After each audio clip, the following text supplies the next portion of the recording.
So basically हम mensuration में triangles की शुरुआत कर चुके थे और ट्राइंगल्स के अंतर्गत हम दो तीन कंसेप्ट कवर भी कर लिए थे। तो आज हम पहले इस ट्राइंगल की दूसरी क्लास है और इस क्लास में पहले हम ट्राइंगल की पहली क्लास के जितने भी कंसेप्ट है उनको रिवाइज करेंगे। उसके बाद आज की क्लास में कुछ नए कंसेप्ट और उन कंसेप्ट पर बेस्ड पीवाईक्यू सॉल्व करेंगे। तो पहले हम वो कंसेप्ट कौन कौन से थे जो पिछली क्लास में हमने सीख लिए थे उनकी तरफ मूव करते हैं। तो आपने पिछली क्लास में अगर आप रहे हो प्रेजेंट तो आपने देखा होगा कि हमने एक नॉर्मल जानकारी ली थी ट्रायंगल के बारे में, यानी आपको ये पता होना चाहिए कि ट्रायंगल होता क्या है। तो आप इजीली बता पा रहे हो आज की ट्रायंगल होता है तीन भुजाओं से घिरी हुई बंद आकृति को हम ट्रायंगल कहते हैं। तीन भुजाओं में से दो भुजा जहां आके मिलती है उस पॉइंट को हम वर्टेक्स या शीर्ष कहते हैं। हर भुजा के सामने वाले शीर्ष से उस भुजा पर डाला गया लंब हाइट होती है। इस तरीके से एक त्रिभुज में तीन भुजा होती हैं, तो हर भुजा के सामने वाले शीर्ष से खींचा गया लंब हाइट होती है। तो इस भुजा के सामने वाला शीर्ष ये है तो इससे खींचा गया लंब ये भी हाइट हो जाएगी। इस भुजा के सामने वाला शीर्ष ये है तो इससे खींचा गया लंब ये भी हाइट हो जाएगी। यानी एक त्रिभुज में तीन साइड होती हैं, तीन साइड पे अलग अलग हाइट हो सकती हैं और एक साइड के सामने वाले शीर्ष से भुजा पर खींचा गया जो लंब है वो हाइट होती है। तो यहाँ पे हमने फिर बात की थी कि त्रिभुज तीन प्रकार के होते हैं। तीन प्रकार के कौन कौन से होते हैं जो मेंसुरेशन के आधार पे होते हैं। राइट एंगल ट्रायंगल हो सकता है, राइट एंगल ट्रायंगल हो सकता है, फिर वो विषमबाहु त्रिभुज जिसको स्केलेन ट्रायंगल बोल सकते हैं और इक्विलेटरल ट्रायंगल बोल सकते हैं। तो तीन त्रिभुज होते हैं, समकोण त्रिभुज, विषमबाहु त्रिभुज और समद्विबाहु त्रिभुज। तो कल हमने समकोण त्रिभुज के बारे में बात की थी और वहां पे हमने ये पता किया था कि समकोण त्रिभुज क्या होता है। समकोण त्रिभुज एक ऐसा त्रिभुज होता है जिसमें एक कोण 90 डिग्री का हो, उसे हम समकोण त्रिभुज कहते हैं। अब आपसे नेक्स्ट जो बात आई थी यहाँ पे कि समकोण त्रिभुज का एरिया कैसे फाइंड आउट करते हैं। तो बेसिक एरिया ऑफ ट्रायंगल का मतलब ये होता है कि समकोण त्रिभुज का एरिया कैसे फाइंड आउट किया जाता है। तो उसका जो फॉर्मूला होता है डेल्टा, डेल्टा बराबर होता है 1/2 बेस इनटू हाइट। तो कल जो हम स्टार्ट किए थे वो राइट एंगल ट्रायंगल पे बेस्ड कुछ कॉन्सेप्ट सीखे थे और उस पे बेस्ड कुछ सवाल किए थे। आज हम पहले कॉन्सेप्ट को रिवाइज करेंगे पिछली क्लास के और उन पर बेस्ड इन कॉन्सेप्ट की मदद से कितना इजीली आप विद इन 25 सेकेंड में क्वेश्चंस को सॉल्व कर पा रहे हो। तो ये एक हमारा वैसे कॉन्सेप्ट था कि राइट एंगल ट्रायंगल का फॉर्मूला होता है 1/2 बेस इनटू हाइट। अब यहाँ से आप ये कैलकुलेट, ये ऑब्जर्वेशन या फिर ये रिजल्ट निकाल पा रहे हो कि अगर आप यहाँ पे विजुलाइज कर पा रहे हो तो यहाँ पे तीन वेरिएबल हैं। एक आपको डेल्टा दिया हुआ है, एक आपको बेस दिया हुआ है, एक आपको हाइट दिया हुआ है। तो एग्जामिनर क्या करेगा, इनमें से किन्हीं दो की वैल्यू आपको वो क्वेश्चन में दे देगा और तीसरे की वैल्यू आपसे फाइंड आउट करवाएगा। तो आपको ईजिली विद इन सेकेंड वहाँ पे जो रिएक्ट करना है वो ऐसे करना है कि आप जानते हो कि बेस इनटू हाइट बराबर होता है 2 डेल्टा। तो या तो आप इस तरीके से इस चीज़ को याद रखो या फिर आप इस चीज़ को दूसरे तरीके से ऐसे याद रख सकते हो कि बेस इनटू हाइट के प्रोडक्ट का आधा ये त्रिभुज के क्षेत्रफल के बराबर होता है। तो अगर आपको बेस दिया हुआ है और आपसे सीधा हाइट की वैल्यू पूछी है और त्रिभुज का क्षेत्रफल दिया हुआ है तो आप क्या करो, बेस का आधा कर दो और जो आधा जो आउटकम आता है उसका त्रिभुज के क्षेत्रफल में भाग दे दो, तो आपका आंसर आ जाएगा। तो एक क्वेश्चन तो यहाँ से ये बनेगा कि आपको बेस दे देगा, हाइट बेस और थीटा का मान दे देगा, हाइट पूछ लेगा, डेल्टा और एच का मान दे देगा, बेस पूछ लेगा, या फिर बी और एच का मान दे देगा आपसे, डेल्टा पूछ लेगा। तीन क्वेश्चन बनेंगे, तीनों के तीनों यहाँ से क्लियर हो गए। फिर अगला जो कॉन्सेप्ट बनता है यहाँ से वो ये था कि एक जो ट्राइंगल है उस ट्राइंगल में तीन साइड होती हैं। तो इस साइड के सामने वाले शीर्ष ये है, इससे खींचा गया लंब ये हो जाता है। ये वाली यहाँ पे इस त्रिभुज में ये वाली साइड है तो इसके सामने वाला शीर्ष है तो इससे खींचा गया लंब ये हो जाता है, और ये वाली साइड का सामने वाला शीर्ष है तो इससे खींचा गया लंब ये हो जाता है। तो ये तीनों एक ही पॉइंट पे मिलते हैं जिसको हम ऑर्थो सेंटर कहते हैं। तो अब अगर इस त्रिभुज की ये वाली साइड दे रखी है, इसके कॉरस्पॉन्डिंग ये वाली हाइट दे रखी है, तो इस त्रिभुज का क्षेत्रफल क्या होगा? तो मान के चलो अगर ये पॉइंट को मैं ए से रिप्रेजेंट कर रहा हूँ, इसको मैं बी से रिप्रेजेंट कर रहा हूँ, इसको मैं सी से रिप्रेजेंट कर रहा हूँ, तो ए वर्टेक्स के सामने वाली साइड को हम स्मॉल ए से रिप्रेजेंट करते हैं, बी वर्टेक्स के सामने वाली साइड को हम स्मॉल बी से रिप्रेजेंट करते हैं, और सी वर्टेक्स के सामने वाली साइड को हम स्मॉल सी से रिप्रेजेंट करते हैं। यानी वर्टेक्स को हम कैपिटल लेटर से रिप्रेजेंट करते हैं और वर्टेक्स के सामने वाली साइड को स्मॉल लेटर से रिप्रेजेंट करते हैं। तो अब इस त्रिभुज का क्षेत्रफल आपको ज्ञात करना है। जैसे अगर एक बच्चे के पेपर में इस वाली वैल्यू का मान दिया हुआ है और इसके करस्पॉन्डिंग हाइट h2 मान लो उसका मान दिया हुआ है, तो वो कैलकुलेट कर लेगा। कैसे कैलकुलेट करेगा? वो कैलकुलेट करेगा 1/2 b इंटू h2। अब दूसरे वाले बच्चे के पेपर में क्या हुआ, यहाँ पे h1 मान लिया, a से bc पर डाला गया, लंब की लंबाई h1 है और उस यहाँ पे साइड a है, तो वो कैलकुलेट करेगा 1/2 a इंटू h1।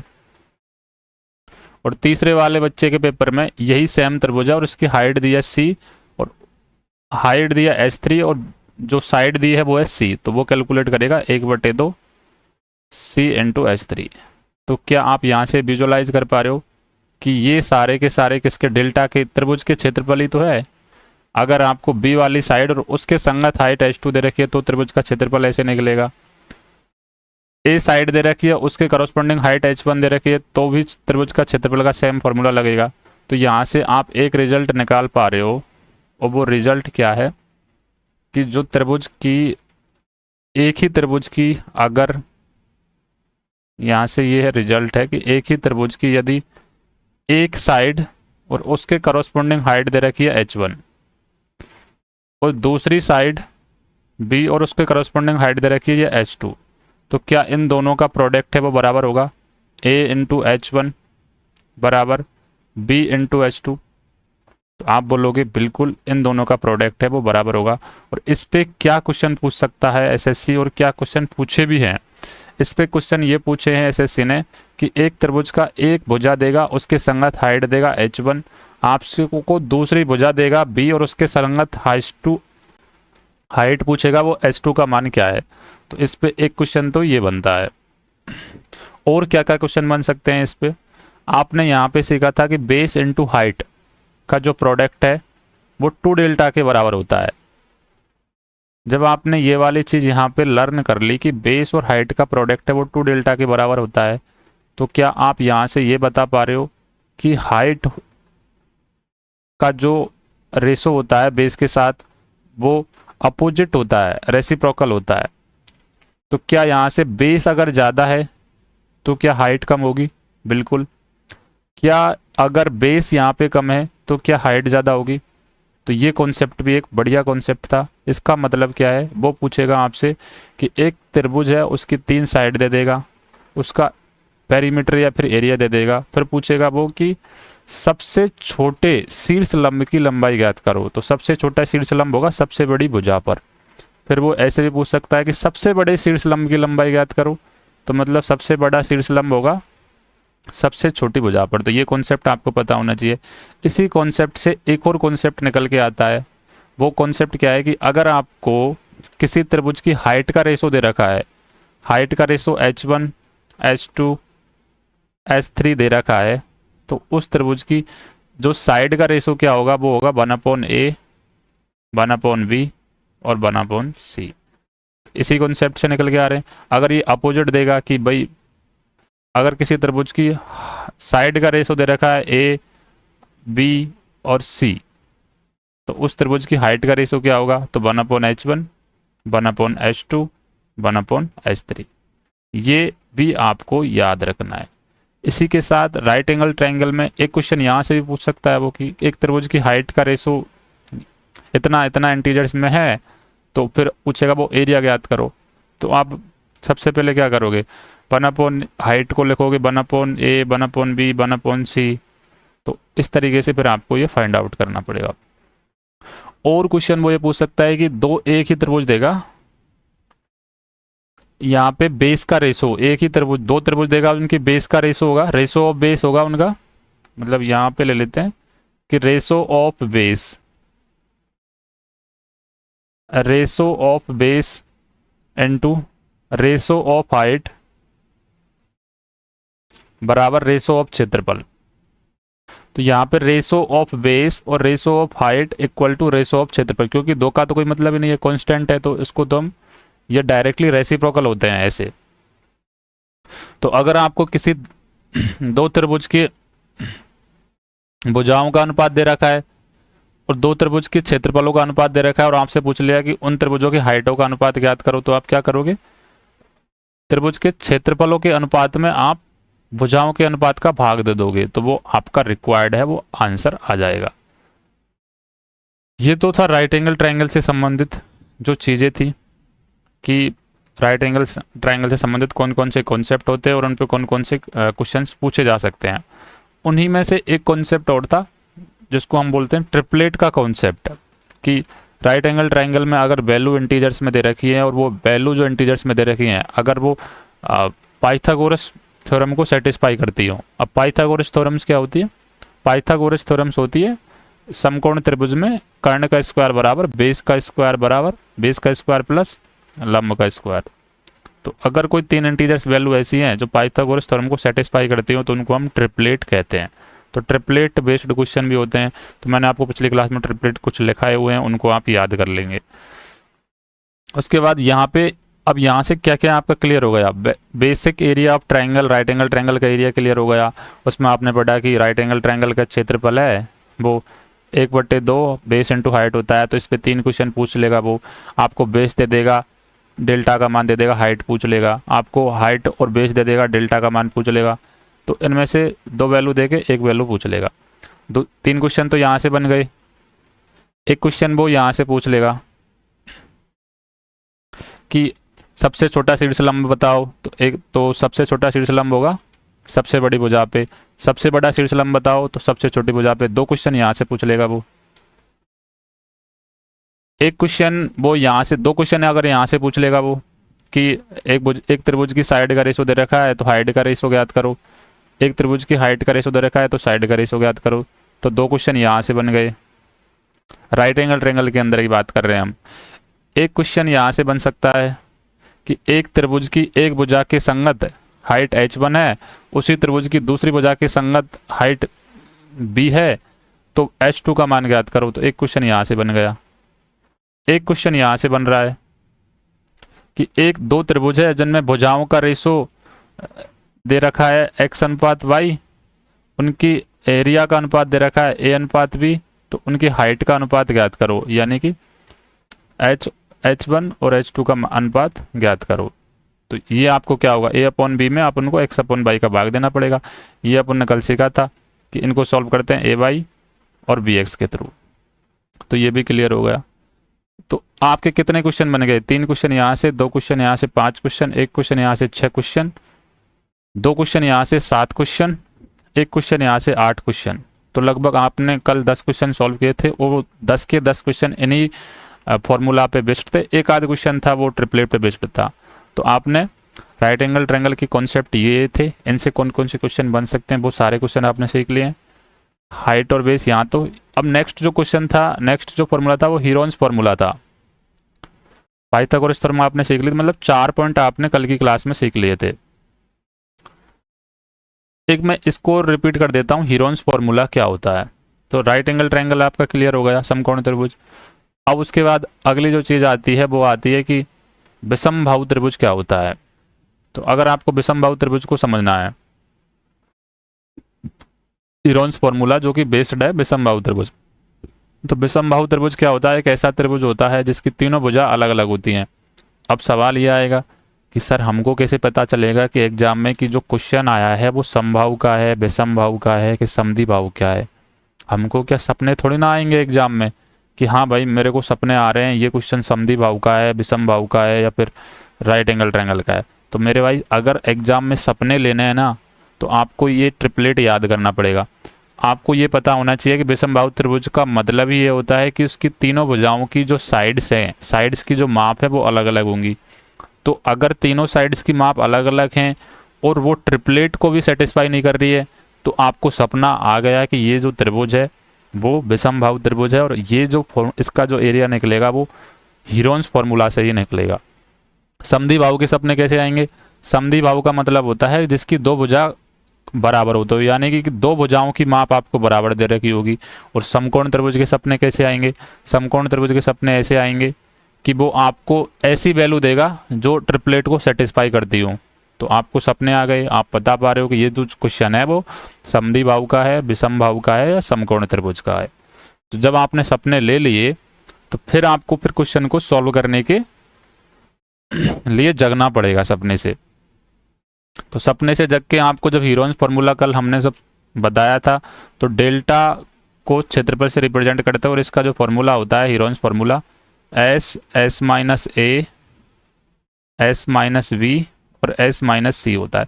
कल हमने पहले ही बोल दिया था कि एक बार हम क्वेश्चन को सॉल्व करेंगे, क्वेश्चन सॉल्व करने के बाद में उन क्वेश्चन पे दूसरी क्लास में कौन कौन से कॉन्सेप्ट पे हमने क्वेश्चन सॉल्व किए थे, उस क्लास में हम पिछली क्लास के कॉन्सेप्ट को रिवाइज करेंगे। फिर कॉन्सेप्ट रिवाइज करने के बाद में क्विकली हम क्वेश्चन को एक बार सॉल्व करके फिर दूसरी क्लास में नए कॉन्सेप्ट सीखेंगे और उन पे बेस्ट PYQs करेंगे। तो अब प्रॉब्लम क्या आती है कि आप हीरोन्स फॉर्मूला को ऐसे ही याद करते हो कि डेल्टा बराबर अंडर रूट में एस, एस माइनस ए, S minus B, S minus C. Student को दिक्कत यही है, उसने फॉर्मूला ऐसे ही याद कर रखा है एस, एस माइनस ए, S minus B, S minus C. अब प्रॉब्लम ये है कि उसको यही नहीं पता कि एस क्या है और यहाँ पे जो वैल्यू ए बी सी दे रखी है वो है क्या है। तो ए बी सी क्या है? ए बी सी इसकी साइड है। एस क्या है? एस क्या है? बेसिकली पेरीमीटर का आधा है, जिसको अर्ध परिमाप कहते हैं, सेमी पेरीमीटर है। तो पेरीमीटर क्या होता है? किसी भी फिगर का उसकी जो जितनी भी बाउंड्री है उनको सम अप कर दो। अर्ध परिमाप क्या होगा? उनका आधा कर दो।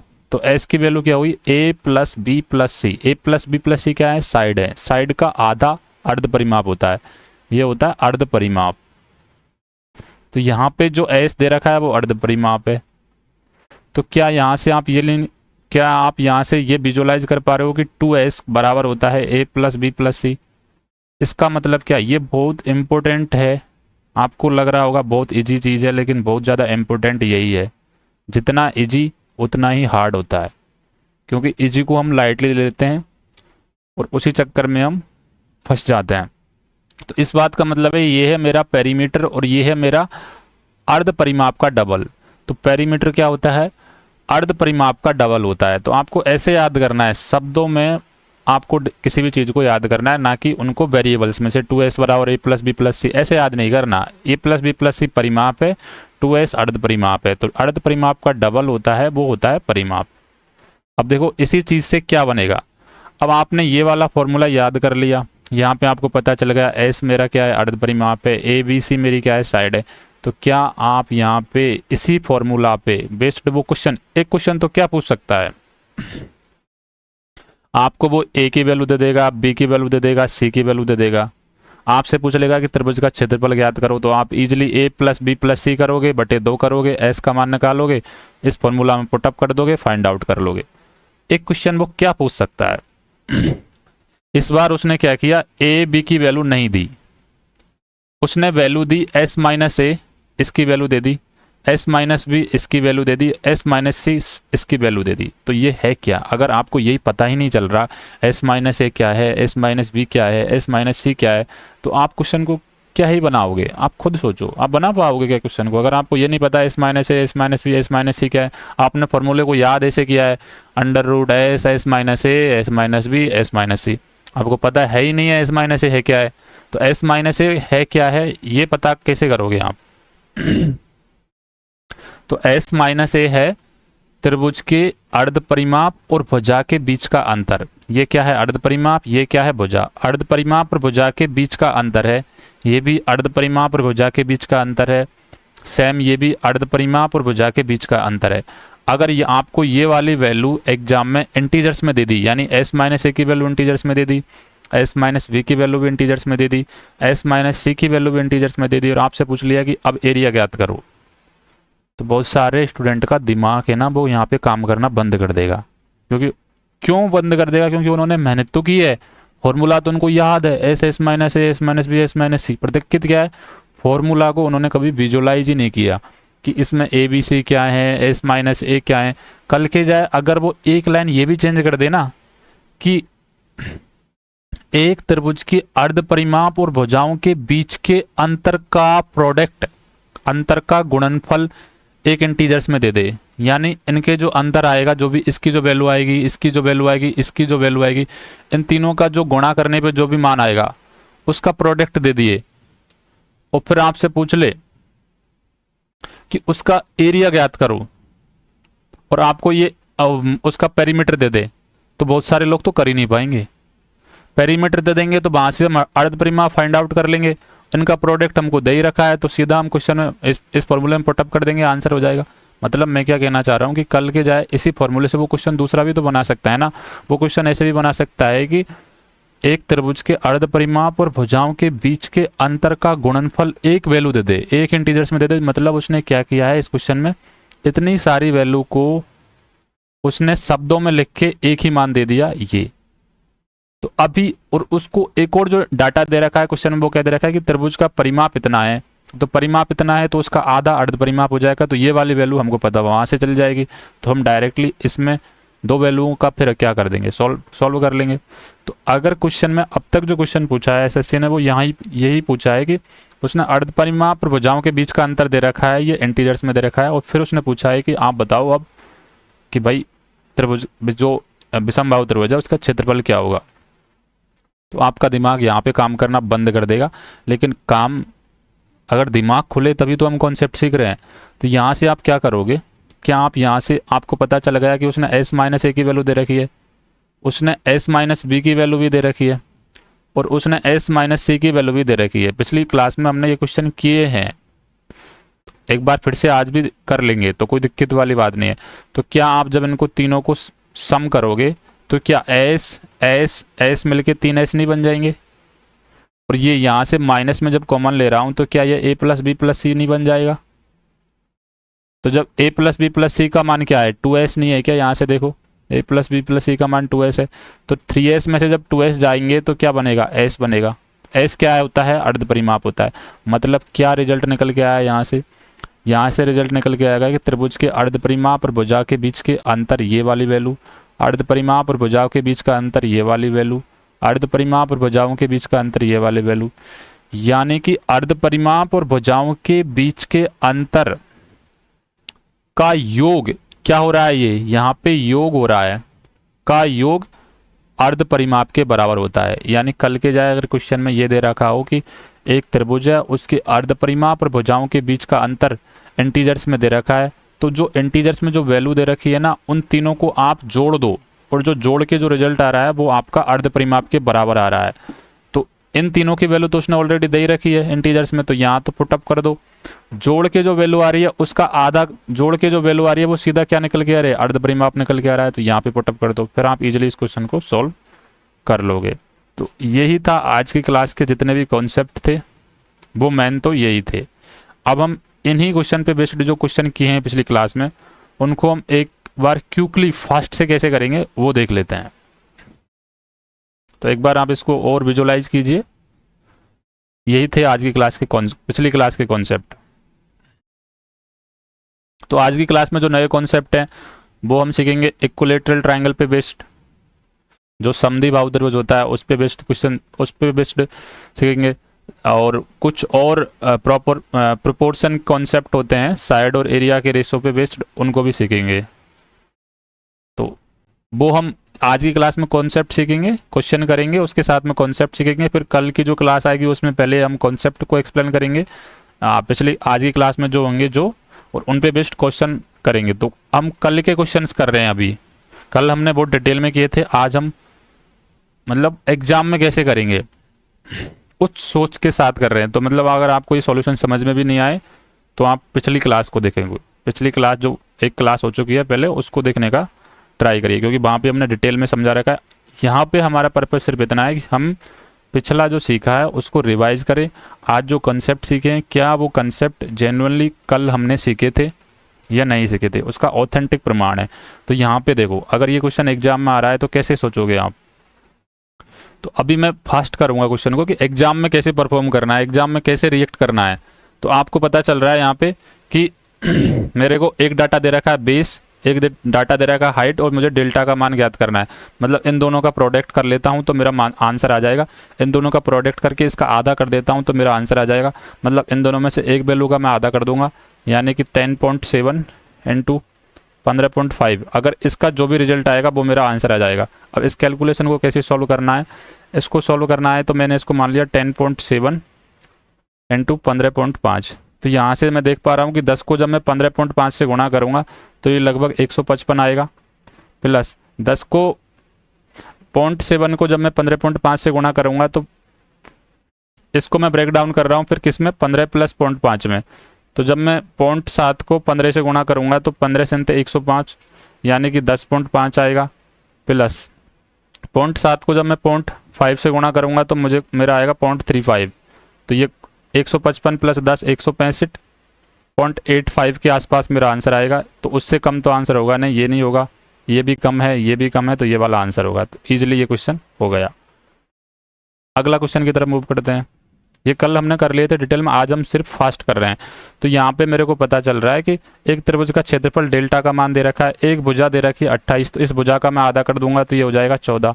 अब जो आधा पार्ट है उसको मैं क्षेत्रफल से डिवाइड कर दूंगा। तो यहाँ पे मैं यूनिट डिजिट में काम कर रहा हूँ कि 14 को मैं किस नंबर से गुणा करूँ ताकि मेरा यूनिट डिजिट 2 आ जाए। तो तीन ही पॉसिबल है, तो 5 नहीं होगा, 4 नहीं होगा, 2 नहीं होगा, 3 पॉसिबल है, तो 13 आ जाएगा। दूसरा क्वेश्चन सॉल्व हो गया। तीसरा क्वेश्चन, भुजा 12.8 मीटर है, यानी एक त्रिभुज की एक भुजा दे रखी है, दूसरी भुजा भी दे रखी है 9.6। 9.6 वाली भुजा की संगत ऊंचाई 12 मीटर दे रखी है, 12.8 की संगत ऊंचाई पूछी है। तो मतलब इसने एक भुजा दे रखी है, उसकी संगत ऊंचाई 12 मीटर दे रखी है। दूसरी भुजा दे रखी है, उसके संगत ऊंचाई H2 का मान पूछ लिया। तो क्या आप यहाँ से सीधा सीधा विजुलाइज कर पा रहे हो, 16 6 की 96, 16 इंटे 112, तो 12 और 6 72 होते हैं। तो H2 की वैल्यू क्या आ रही है, 9। तो ईजिली हो रहा है ना। चौथा क्वेश्चन देखो, ये चीज़ें कल हमने सीख लिया, डिटेल में सीख लिया, आज सिर्फ हम रिवाइज कर रहे हैं और एग्जाम में कैसे परफॉर्म करना है, कम समय में कैसे क्वेश्चन को सॉल्व करना है। तो यहाँ पे पता चल रहा है एक त्रिभुज की आधार ऊंचाई का 3/5, यहाँ पे क्या दे रखा है, क्षेत्रफल का मान दे रखा है, डेल्टा का मान दे रखा है 1470, यहाँ पे दे रखा है आधार ऊंचाई का 3/5 है। तो ऊंचाई अगर h है तो आधार क्या हो जाएगा, 3/5h। इन दोनों का प्रोडक्ट है वो 2 डेल्टा के बराबर है, और डेल्टा का मान मेरे को क्या दे रखा है, 2 गुणा 1470। तो 3h² है। तो इस 5 को मैं इधर ले जा रहा हूँ, तो यहाँ से 5 हटा दिया, 3 का मैं यहाँ इसमें भाग दे रहा हूँ, तो लगभग 4 बार गया, 4 तिया 12, बच गए 2, 9 तिया 27, और ये दोनों मिलके बन गए 10। तो यहाँ से मेरे को दिख रहा है कि 49 गुणा 100, तो मतलब ये 7 आ रहा है, ये 10 आ रहा है। तो h की वैल्यू क्या आ गई, 70। तो h की वैल्यू 70, ये आंसर है। SSC GD 2024 का क्वेश्चन है ये। पांचवा क्वेश्चन, कल इन्हीं क्वेश्चनों को हमने बहुत डिटेल में सॉल्व किया था, आज हम इनको ईजिली सॉल्व करें रिवाइज के लिए। एक त्रिभुज का क्षेत्रफल दे रखा है 104, आधार ऊंचाई से 3 कम है। तो क्या मैं ये विजुअलाइज कर पा रहा हूँ कि अगर आधार मेरा ऊंचाई से 3 कम है तो क्या ऊंचाई मेरी आधार से 3 ज़्यादा होगी, क्योंकि इसको मैं इधर ले आता हूँ। तो और यहाँ पे आधार ज्ञात करो, मतलब ये ऑप्शन में मेरे को आधार की वैल्यू दे रखी है। तो ऊंचाई क्या होगी, यहाँ पे 16 हो जाएगी, 3 ज़्यादा, यहाँ पे 15 हो जाएगी, यहाँ पे क्या हो जाएगी 17 हो जाएगी, यहाँ पे क्या हो जाएगी 14 हो जाएगी। अब ये बेस है, ये हाइट है और ये डेल्टा, तीनों चीज़ हमको दे रखी है, तो हम क्या सेटिस्फाई नहीं कर पाएंगे। इनमें से किसी एक वैल्यू का आधा किया, 8, 13 इंटू 104 सेटिस्फाई कर गया, तो यही आंसर हो गया। इसमें देखो, इनमें से एक वैल्यू का आधा किया 6, तो 15 की 60, 75 और 90, तो ये अपना 90 यहाँ पे है नहीं है, ये 7 किया तो ये ऐसे सेटिस्फाई कर गया, तो ये आंसर हो गया 5। अगला क्वेश्चन की तरफ मूव करो। एक त्रिभुज का आधार ऊंचाई का 3 गुना है, और ये वाला क्वेश्चन मैंने HW के लिए दिया था आपको, और ये आज भी दे रहा हूँ, आपको ये क्वेश्चन करना है। 7वां क्वेश्चन था, एक त्रिभुज के आधार का अनुपात दे रखा है x/, और क्षेत्रफल का अनुपात दे रखा है a अनुपात b, और आपसे पूछ लिया कि हाइट का अनुपात ज्ञात करो, ऊंचाइयों का अनुपात क्या करो। तो यहाँ से x/y आप इसमें भाग दोगे तो a/ अनुपात xb आंसर आ जाएगा। तो a/xb एक ही ऑप्शन में है ये, तो ये ऑप्शन कैंसिल आउट हो गए। ये अभी आपने पढ़ा है, अभी ये 20 अभी पढ़ा तो था बी इंटू एच बराबर 2 डेल्टा होता है, तो यहाँ से क्या निकल के आ रहा है, बी का रेशो गुणा एच का रेशो रेसिप्रोकल होता है डेल्टा का रेशो। अब इनमें से किसी दो का रेशो देगा, एक का रेशो पूछेगा, तो अब आप इजीली कर पा रहे हो ना इसको। यहाँ से कल के जाए अगर वो बी का रेशो दे दे, एच का रेशो दे दे, डेल्टा का रेशो पूछ ले, या डेल्टा का रेशो दे दे, एच का रेशो दे दे, बी का रेशो पूछ ले, तो यहाँ पे 3 क्वेश्चन बन सकते हैं। 3 क्वेश्चन, बी का रेशो दे दिया, एच को रेशो दे दिया, तो दोनों रेशो दे रखे उनका गुणा करके डेल्टा का रेशो आ जाएगा। जैसे अगर बिल्कुल ही ऐसे दे दिया 1 2 दे दिया बी का रेशो, एच का रेशो दे दिया 3 4, तो डेल्टा का रेशो कैसे आएगा, 1/2 गुणा 3/4 यानी 3/6 यानी 1/2। तो बाकी दो तो आपको करना आता ही है, एक का दूसरे में भाग देना। 8वां क्वेश्चन क्या है, त्रिभुज की भुजाएं 16 30 34 है, क्षेत्रफल ज्ञात करो। अब 16 30 34 देख के मेरे को सपने आ रहे हैं, क्योंकि मैंने पिछले अभी बोला था ना आज की क्लास में कि मेरे को क्या सपने थोड़ी ना आएंगे। आरपीएफ एसआई 2024 का क्वेश्चन है कि ये क्वेश्चन भाई समधी बाबू का है, विषम बाबू का है, या फिर तो आप ये देख करो, ये चेक करो कि इसकी तीनों भुजा तो अलग अलग है। तो ये जा तो विषम बाहु त्रिभुज में रहा है, लेकिन क्या ये ट्रिपलेट है, तो आप देख पा रहे हो 8 15 17 का ये ट्रिपलेट है। 8 15 17 का 2 टाइम्स ये ट्रिपलेट हो रहा है। तो जब ये ट्रिपलेट है तो मतलब समकोण त्रिभुज है। समकोण त्रिभुज में सबसे बड़ी जो ट्रिपलेट की जो भुजा होती है वो तो क्या हो जाती है, हाइपोटेनस हो जाती है।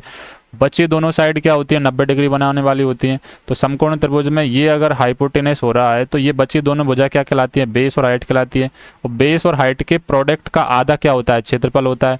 तो इनमें से किसी एक वैल्यू का आधा कर दिया मैंने, 16 का आधा कर दिया 8, उसको गुणा कर दिया तो 240 आंसर आ जाएगा। 9वां क्वेश्चन, त्रिभुज की भुजाएं 9 40 41 है, क्षेत्रफल क्या होगा। तो 9 40 41 ट्रिपलेट है, वही मेरे को सपने आए वापस से क्योंकि मैंने ट्रिपलेट याद कर रखे हैं। तो ये तो सबसे बड़ी हाइट हो जाएगी। इन दोनों भुजाओं में से एक भुजा का आधा करेंगे, तो एक भुजा का आधा किया 20, 20 को 9 से गुणा करेंगे तो 180 आंसर आ जाएगा। ये दिल्ली पुलिस कांस्टेबल 2023 का सवाल है।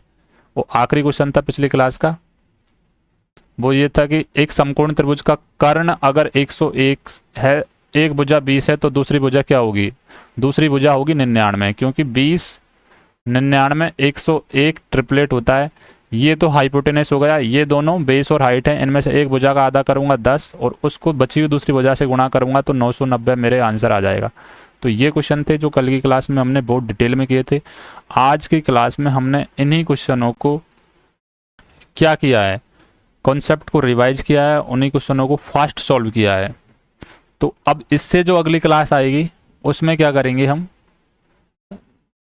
और कॉन्सेप्ट सीखेंगे नए, उन पे बेस्ड सवाल करेंगे। फिर उससे अगली क्लास में मतलब हमारा पैटर्न ये चलेगा, मतलब एक क्लास आज ये हो गई, तो इस दूसरी क्लास में पहली क्लास के कॉन्सेप्ट सॉल्व करेंगे, कॉन्सेप्ट सीखेंगे, रिवाइज करेंगे और इस कॉन्सेप्ट पे based quickly with in come second में क्वेश्चन को सॉल्व कैसे करते हैं ये सीखेंगे। फिर तीसरी क्लास होगी, इसमें हम क्वेश्चन सॉल्व करेंगे, इस पे बेस्ड हर क्वेश्चन में कौन कौन से कंसेप्ट काम आ रहे हैं वो डिटेल में सीखेंगे। फिर चौथी क्लास में क्या करेंगे, तीसरी क्लास के जितने भी कॉन्सेप्ट हैं वो उनको रिवाइज करेंगे, उन कॉन्सेप्ट पे बेस्ड क्वेश्चन को जल्दी कैसे सॉल्व करते हैं वो सीखेंगे। ताकि एक बार तो आप इस वाली क्लास में तो सिर्फ लर्निंग करोगे, इस वाली क्लास में आप परफॉर्म करना सीखोगे, फिर इस वाली क्लास में लर्निंग करोगे, इस वाली क्लास में जो सीखा है उसको परफॉर्म कैसे करना है ये भी तो प्रॉब्लम है ना। सीख तो रखा है लेकिन उसको परफॉर्म करना अगर नहीं आएगा तो फिर दिक्कत आ जाएगी। तो एक बार अपन एक क्लास में क्वेश्चन और उस क्वेश्चन को बनाने के लिए आपको क्या क्या नॉलेज होना चाहिए ये सीख रहे हैं। अगली क्लास में क्या कर रहे हैं कि जो क्वेश्चन को बनाने के लिए नॉलेज को पहले अपन रिकॉल कर रहे हैं दिमाग में, फिर हम परफॉर्म करने जा रहे हैं क्वेश्चन को करने के लिए। मतलब मैं ये समझाना चाह रहा हूँ कि एक क्लास होगी उसमें आप पहले क्वेश्चन देखोगे, प्रॉब्लम देखोगे कि यार ये क्वेश्चन है और ये क्वेश्चन मेरे को बनाना है। जैसे मान के चलो यही क्वेश्चन पहले क्या क्लास में हमने क्या किया, ये प्रॉब्लम को देखा कि ये क्वेश्चन है, हाँ समकोण त्रिभुज कर्ण 101 एक भुजा 20 सेंटीमीटर क्षेत्रफल। अब एक स्टूडेंट ऐसा है जिसको सिर्फ डिजिट का नॉलेज है, मतलब उसको ये पता है कि इसको मैं 101 बोलता हूँ, इसको मैं 20 बोलता हूँ, और उसको कुछ नहीं पता, ना उसको ये पता क्षेत्रफल क्या होता है, ना उसको ये पता भुजा क्या होती है, ना उसको कर्ण के बारे में पता होता है, ना समकोण त्रिभुज के बारे में पता होता है। मतलब वो बच्चा इस क्वेश्चन को अगर बनाना चाह रहा है तो उसको क्या क्या नॉलेज की ज़रूरत होनी चाहिए, मतलब क्या क्या उसको ज्ञान होना चाहिए इस क्वेश्चन को बनाने के लिए। तो वो ज्ञान एक बार हम इस क्वेश्चन को सॉल्व करेंगे, वो ज्ञान इस क्वेश्चन को सॉल्व करने के बाद हम इसी क्वेश्चन में सीखेंगे कि भाई अगर आपको ये क्वेश्चन बनाना है तो आपको ये चीज़ का नॉलेज होना चाहिए। क्षेत्रफल क्या होता है, भुजा, एक त्रिभुज की भुजा होती है 3, हर भुजा पे एक हाइट होती है तो 3 हाइट होंगी। ऐसे कर्ण है, सबसे बड़ी भुजा होती है। ऐसे ये ट्रिपलेट होता है, ट्रिपलेट पाइथागोरस थ्योरम को सेटिस्फाई करता है, उनको हम ट्रिपलेट करते हैं। तो ये 4-5 ट्रिपलेट होते हैं जो आपको याद रखने हैं। फिर आपको सपने ऐसे आएंगे एग्जाम में कि त्रिभुज की समद्वि बाहु है, विषम बाहु है, समकोण त्रिभुज है, क्योंकि ट्रिपलेट अगर दिख रहे हैं तो समकोण त्रिभुज हो जाएगा। ट्रिपलेट नहीं देख रहे तो आपको हीरोन्स फार्मूला लगाना पड़ेगा। हीरोन्स फार्मूला में एस माइनस ए, S minus B, S minus सी होता क्या है, तो एस माइनस ए भुजाओं, अर्धपरिमाप भुजाओं के बीच का अंतर होता है। तो ऐसे आपको ये सपने आने चाहिए। जब आपको ये सपने आने लग गए तो आप क्वेश्चन करना इजीली स्टार्ट कर दोगे। तो आप एक बार प्रॉब्लम देखोगे, यहाँ पे आपने प्रॉब्लम देखा कि हाँ यार ये प्रॉब्लम है, इस प्रॉब्लम को अगर मुझे सॉर्ट आउट करना है तो मुझे ये नॉलेज होना चाहिए इस क्वेश्चन के बारे में, तो वो नॉलेज सीख रहे हैं। अब आपने प्रॉब्लम देख ली, उस प्रॉब्लम से रिगार्डिंग नॉलेज ले लिया, लेकिन अब आप दोबारा उन जो नॉलेज है नेक्स्ट क्लास में उस नॉलेज को एक बार रिवाइज कर रहे हो, और रिवाइज करने के बाद उस नॉलेज से फिर क्वेश्चन को परफॉर्म कर रहे हो। मतलब उस नॉलेज के बेस पे आप क्वेश्चन को फास्ट कर पा रहे हो नहीं कर पा रहे, ये आप खुद ही चेक करोगे अल्टरनेटिव 2 क्लास में। तो पिछली क्लास में हमने सीखा था कॉन्सेप्ट, उस पे आज की क्लास, उस पे पहले क्वेश्चन देखा था, प्रॉब्लम देखी थी, उस पे फिर उस क्वेश्चन को सॉल्व किया, उस क्वेश्चन को सॉल्व करने के लिए क्या क्या ज़रूरत थी वो सीखा। आज की क्लास में पहले जो ज़रूरत की चीज़ थी, नॉलेज था, वो सीखा, फिर उस नॉलेज पे बेस्ड कल की क्लास के ही क्वेश्चन का रिवाइज किया। तो ऐसे अल्टरनेटिव क्लासें चलेंगी अपनी। तो अब अपन अगली क्लास में इक्विलैटरल ट्रायंगल के बारे में बात करेंगे। तो आज की क्लास हम यहीं एंड करते हैं, मिलते हैं तीसरी क्लास में, ट्रायंगल की तीसरी क्लास। मतलब मेरा पर्पज ये है कि अगर आप इस मेरी जो वीडियो सीरीज़ को अगर आप देख भी रहे हो तो आपका दिमाग इतना क्विकली फास्ट हो जाना चाहिए कि आपको चीज़ें याद हो जाएं। जैसे अगर आप रात को जग के उठें तो आपको ये पता चल जाए कि हाँ ट्रायंगल ये होता है, ट्रायंगल में ये प्रॉपर्टीज़ होती हैं। अगर हाइट बड़ी है, हाइट साइड बड़ी है तो हाइट छोटी होगी, साइड छोटी है तो हाइट बड़ी होगी, ऐसे आपको सपने आ जाने चाहिए। एक बेस का रेशो इधर है, हाइट का रेशो दे रखा है, तो क्षेत्रफल का रेशो ऐसे निकाल सकते हैं। तो अगर आपको ऐसे याद हो गई तो फिर आपका काम इजी हो जाएगा। अदरवाइज आप 50 जगह पढ़ते रहो, 50 कोर्स ले लो कहीं से भी, जब आपको रिवाइज ही नहीं करोगे, प्रैक्टिस ही नहीं करोगे तो कुछ नहीं होने वाला। तो अगली क्लास में मिलते हैं, तब तक के लिए शुक्रिया।